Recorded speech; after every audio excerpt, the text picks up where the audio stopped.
If you've noticed more weight settling around your midsection in your 40s and 50s, even though your eating and exercising habits haven't changed that much, you're not imagining it.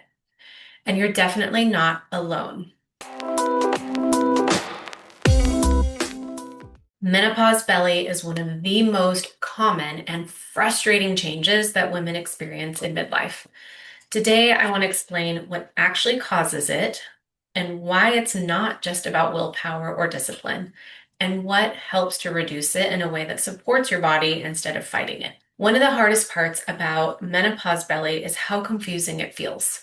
You might be eating less, you're exercising more, and yet your belly feels softer, puffier, and more stubborn than ever. A lot of women assume that they're doing something wrong when in reality, it's a hormone-driven shift. So let's start with the biggest piece, estrogen. Estrogen plays a role in where your body prefers to store fat. So during your reproductive years in your 20s, 30s, estrogen encourages fat storage more in the hips and thighs. But as your estrogen fluctuates and eventually declines in perimenopause and menopause, that fat storage pattern changes. And the body becomes more likely to store that fat centrally in your midsection.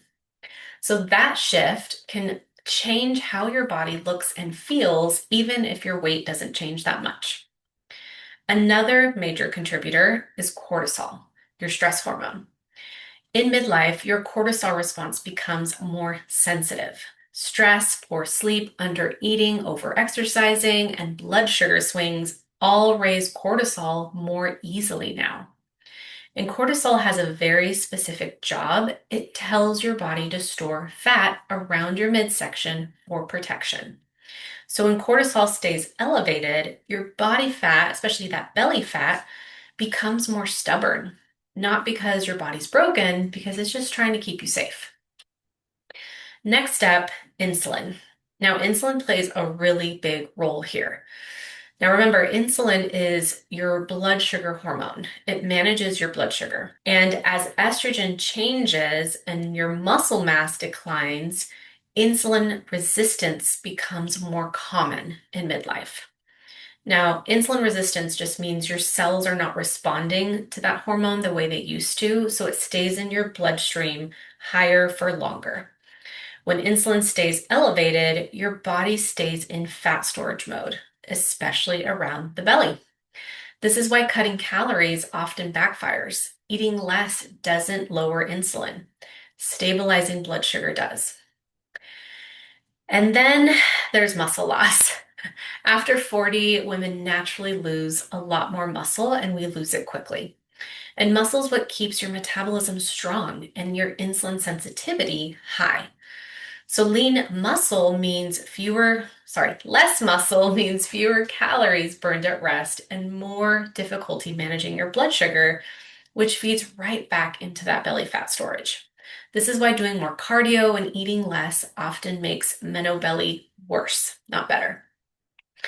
So what actually helps your menopause belly? Let's figure that out. So the first thing I recommend is stabilizing your blood sugar.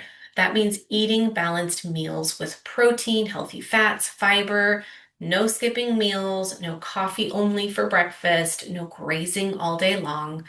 Stable blood sugar is going to lower that insulin and that cortisol, two of the biggest drivers of that belly fat. Second is eat enough protein. Protein helps to preserve and rebuild muscle. It improves insulin sensitivity and it keeps your cravings in check. Most midlife women are under eating their protein without realizing it, and it makes belly fat so much harder to lose.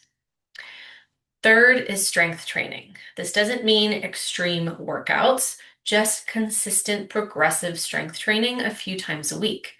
Strength training tells your body to hold on to muscle, and muscle changes everything about metabolism and your body composition.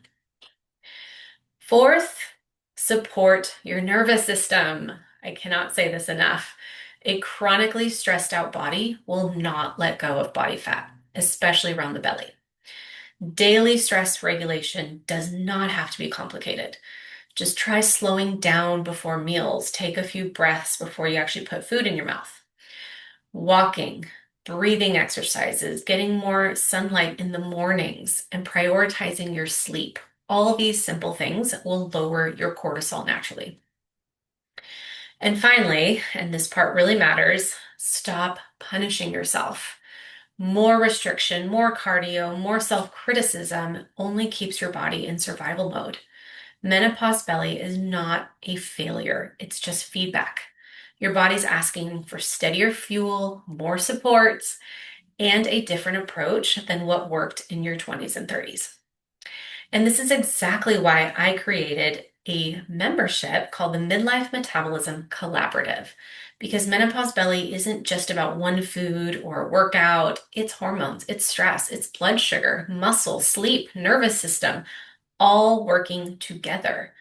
So inside the collaborative, we focus on supporting your metabolism in a way that actually works for midlife bodies. So I give you clear guidance, practical tools, and ongoing support so that you're not trying to figure out all of this alone. So if you're ready to stop fighting your body and start working with it, I would love to support you inside the Midlife Metabolism Collaborative. You can learn more and join by just clicking the link below this video. For now, start with one small shift. Balance your meals, maybe go lift something heavy, slow things down a bit. Your body is not stuck. It just needs the right support in this season. I'll see you in the next video.